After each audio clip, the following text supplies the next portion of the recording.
سن لو moderate مسلمانوں اور بڑے بڑے تعلیمی ادارے چلانے والوں، کہ جن غریب بچوں کو پڑھانے کی بات کرتے ہو، پہلے ان کے ماں باپ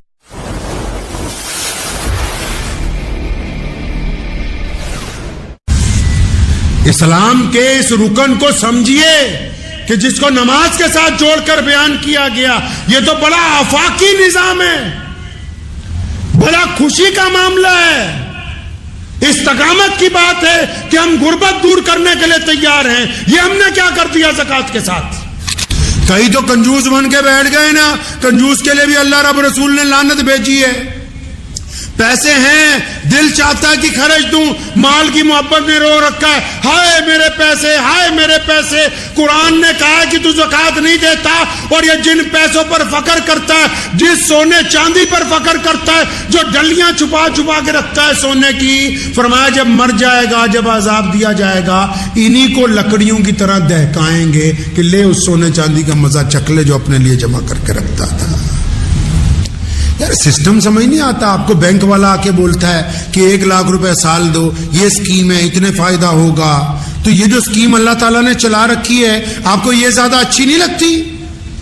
700 گنا فائدہ اللہ سے سودے بازی کا، اللہ سے معاملے کا 700 گنا فائدہ، کئی 70 گنا فائدہ، کئی لاکھ گنا فائدہ کہ بس اللہ کے راستے میں دینا ہے۔ اور فائدہ کب ہونے والا ہے جی؟ یہ بینک جو آپ کے مرتے ہی آپ کے نومینی کو پیسے دے گا۔ جس بینک میں آپ کا کھاتا ہے نا، جب آپ کا انتقال ہو جائے گا، نومینی مطلب جس کا نام آپ نے بھرا ہوا ہے، اس کو آپ کے حصے کے پیسے ملیں گے، لیکن وہ جو کھاتا اللہ کے پاس چل رہا ہے، جب آپ اللہ کے حضور پیش ہوں گے، آپ کے کھاتے کی نیکیاں آپ ہی کو ملنے والی ہیں، آپ کو ملنے والی ہیں آپ کے کھاتے کی نیکیاں۔ تو ذہن نشین کر لیں اس بات کو کہ زکوٰۃ کے نظام کو رب رسول کے حکم کے مطابق ادا کریں۔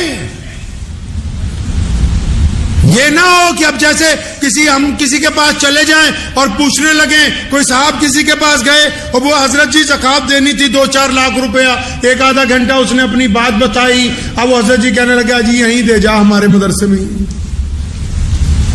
مجھے اچھی طرح یاد ہے والد محترم شیر اسلام مولانا حبیب الرحمن ثانی لدھیانوی رحمۃ اللہ علیہ کے پاس ہم نے تربیت کے وقت گزارے ہیں۔ ایک صاحب کا فون آیا تو انہوں نے کہا جی اتنے لاکھ روپے زکوٰۃ ہم دینا چاہتے ہیں آپ کے مدرسے میں۔ تو ابا جان رحمۃ اللہ علیہ اس سے پوچھنے لگے کہ بھائی کیا تیرے رشتہ داروں میں یار کوئی غریب ہی نہیں ہے؟ تمہارے پڑوس میں کوئی غریب ہی نہیں بچا؟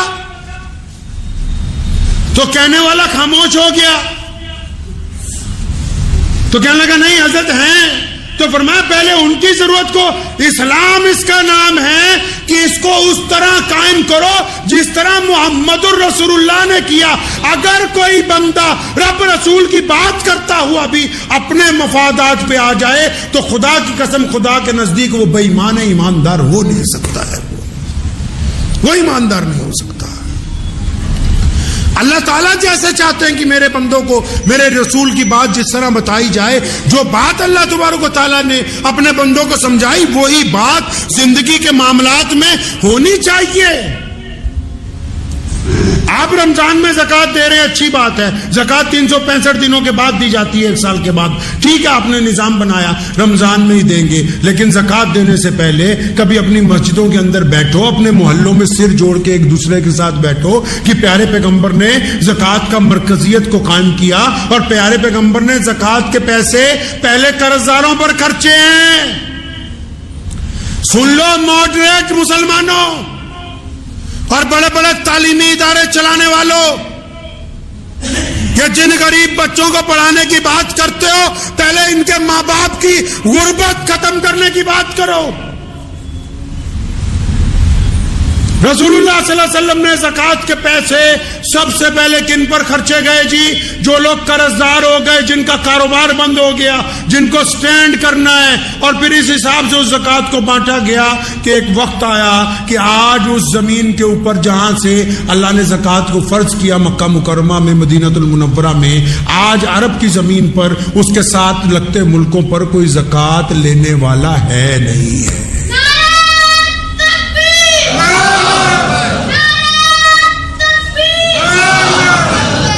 تو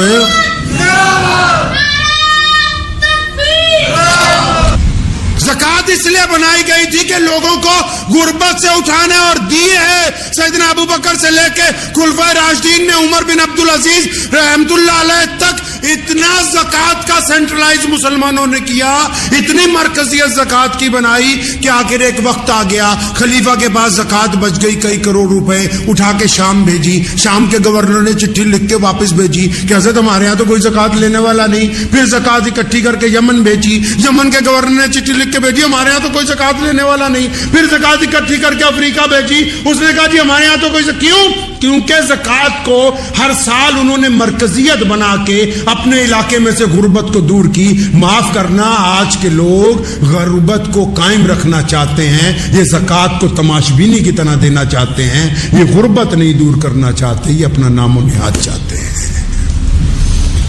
یہ جتنے بڑے بڑے چودھریوں کے پاس، گستاخی کی معافی سے کہہ رہا ہوں، جو بڑے بڑے ادارے بھی بن گئے نا، ان کے اپنے مولوی بھوکے مر رہے ہیں، قرض میں ڈوبے ہوئے ہیں، سود پہ پیسے لے لے کے مرنے کے لیے تیار ہیں، خودکشیاں کر رہے ہیں، اور تم زکات کے اوپر سانپ بن کے بیٹھے ہوئے ہو کہ نہیں یہ تو پڑھائی پر۔ کس پڑھائی پر؟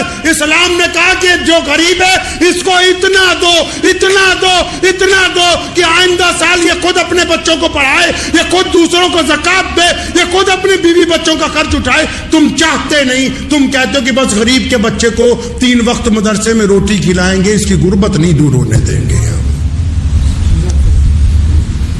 زکات کا تماشا کھیل بنا دیا زکات کو۔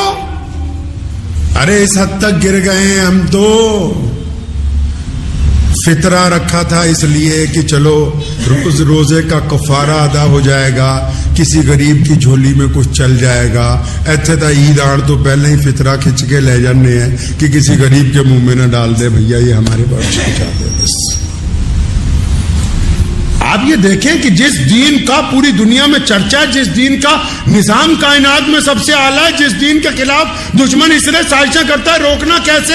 اس دین میں عبادت کے ساتھ مال کی ادائیگی اس حساب سے رکھی گئی تھی کہ تمہاری صفوں میں کوئی غریب نہ رہے، تمہاری صفوں میں کوئی محتاج نہ رہے، تمہاری صفوں میں کوئی ضرورت مند نہ رہے، تمہاری صفوں کے اندر کوئی مانگنے والا باقی نہ رہے۔ ہم نے اس نظام کو چھوڑ دیا، ہم نے سوچا صرف نماز پڑھنی ضروری ہے، زکات تو ہم 1-1 روپیہ کر کے بانٹیں گے، تمہارا سکا بھائی غریب ہے، سکی بہن غریب ہے، تمہارا چچا غریب ہے، تمہارا تایا غریب ہے، تمہارا ماموں غریب ہے، تو اسے زکات دینے کے لیے تیار نہیں ہے کہ 1 سال کی اکٹھی زکات 2-4 لاکھ اس کو دے دوں، یہ سنبھل جائے۔ نہیں، تو کہہ رہا ہے جی میں 2-2 ہزار کر کے بانٹوں گا۔ اللہ اکبر! یہ زکات کا نظام اسلام کے اندر تمہیں سمجھایا کس نے؟ اور زکات تو یہ صرف وہ فرض ہے جو مالداروں پہ دینی، اس کے بعد بھی قرآن نے کہا کہ جو دینا اللہ کے راستے میں اور دو، رکو نہیں، اللہ سے کاروبار کرو، رکو نہیں اللہ کے راستے کے اندر مال خرچ کرنے سے۔ ہم نے زکات کے ساتھ کیا کر دیا؟ زکات کے ساتھ بہت سارے تو ایسے ہو گئے کہ جی زکات دینے کی ضرورت ہی نہیں ہے۔ عام سے محاورے کے ساتھ سمجھ لیجئے، آپ کے کوئی جسم پر زخم ہو گیا، آپ ڈاکٹر کے پاس چلے گئے، ڈاکٹر نے کہا چیرا لگائیں گے تو یہ 2-3% خون جو ہے، 2-4 قطرے خون کے نکل جائیں گے تو یہ آپ کا زخم ٹھیک ہو جائے گا۔ تو آپ ڈاکٹر کو کہا کیوں؟ میں تو اپنے 2.5 قطرے خون کے نہیں دے سکتا ہوں، کیونکہ جسم بھی میرا، خون بھی میرا۔ اور ڈاکٹر کہتا چلو کوئی بات نہیں۔ اب 2 مہینے بعد گئے تو پورا پیر ہی خراب ہو گیا، ڈاکٹر نے کہا جی پیر کاٹنا پڑے گا تو باقی جسم بچ جائے گا۔ نہیں جی، پیر بھی میرا، ہڈی بھی میری، میں تو نہیں کٹواتا۔ کرتے کرتے اس زخم کی وجہ سے موت آ گئی۔ یہی زکات ہے، دیسی زبان میں سمجھ لو۔ اللہ نے کہا مال کو پاک کر لو، دوسروں کی ضرورت کو سمجھ لو۔ ہم نے کہا 2.5% نہیں دینی، مت دو۔ نہ دینے کی وجہ سے مال کم ہونا شروع ہو جائے گا، نہ دینے کی وجہ سے نقصان شروع ہوگا، نہ دینے کی وجہ سے نحوست شروع ہوگی۔ کرتے کرتے جو 2.5% دینے سے برکت آنی تھی اس سے بھی چلے گئے۔ بڑی بڑی فیکٹریوں کو تالے لگ گئے ہیں مسلمانوں کی، جو کل تک یہ کہتے تھے کہ زکات دینے کی ضرورت نہیں ہے، آج سڑکوں پہ بیٹھے ہوئے بھیک مانگ رہے ہیں۔ اس لیے ذہن نشین کر لیں، میرا مقصد آج کے بیان کا یہ نہیں ہے کہ آپ مدرسے والوں کو اور لوگوں کو مت دیں، لیکن زکوٰۃ کو کم از کم اپنے محلے میں تو مرکزیت بناؤ. جتنے آنے والے ہیں ان کو بھی کچھ دو، لیکن جو تمہارے پڑوسی غریب ہیں ان کو تو صاحب نصاب بنا دو. جن بچوں کے ماں باپ غریب ہیں ان کو تو صاحب نصاب بناؤ. جن کے گھروں کے اندر ضرورت ہے ان تک تو مال پہنچاؤ. جو زکوٰۃ کے مقصد تھا کہ ہم نے معاشرے میں سے، سسٹم میں سے، سماج میں سے غربت کو دور کرنا ہے، آپ نے زکوٰۃ کے اس نظام کو چھوڑ دیا. آپ دوسری طرف چلے گئے، آپ زکوٰۃ کو 1-1 روپیہ کر کے بانٹنے لگے. یہ زکوٰۃ کی ادائیگی نہیں ہے. اور بھی سن لو، بیپاریوں کو بھی سنا دوں، درمیان میں کئی ایسے ہیں اڑ جاتے ہیں، نہیں جی میں تو زکوٰۃ میں کپڑا دوں گا، نہیں جی میں تو زکوٰۃ میں چاول دوں گا. ایک بات بتاؤ، کسی کے گھر میں ماں بیمار ہو اور تم کہو جی میں تو زکوٰۃ میں بکرا دوں گا، اس بکرے کو تو ذبح کرانے کے پیسے نہیں ہیں اس کے پاس. آپ کہو جی زکوٰۃ میں تو میں کپڑے ہی دوں گا، اس کے بچوں کی فیس چاہیے، وہ تو کپڑا اس مال میں بیچ نہیں سکتا. اللہ نیتوں کو جانتا ہے. اپنے کنڈم مال کے ذریعے زکوٰۃ دینا چاہتے ہو، اپنے بیکار مال کے ذریعے زکوٰۃ دینا چاہتے ہو، اپنے اس مال کے ذریعے جو تم یہ سمجھتے ہو کہ بک نہیں سکتا، یہ تم سمجھتے ہو کہ تم نے زکوٰۃ دے دی. تم دنیا والوں کو دھوکہ دے سکتے ہو، اللہ کو دھوکہ نہیں دے سکتے. اللہ کو نہیں دھوکہ دے سکتے. ذہن نشین کر لیجئے اس بات کو کہ ہم نے اپنے نظام کو درست کرنا ہے، پیارے پیغمبر حضرت محمد رسول اللہ صلی اللہ علیہ وسلم کے مطابق کرنا ہے. جس طرح نبی علیہ السلام زکوٰۃ دلوانا چاہتے ہیں، ہم ویسے زکوٰۃ دینے والوں میں شامل ہو جائیں.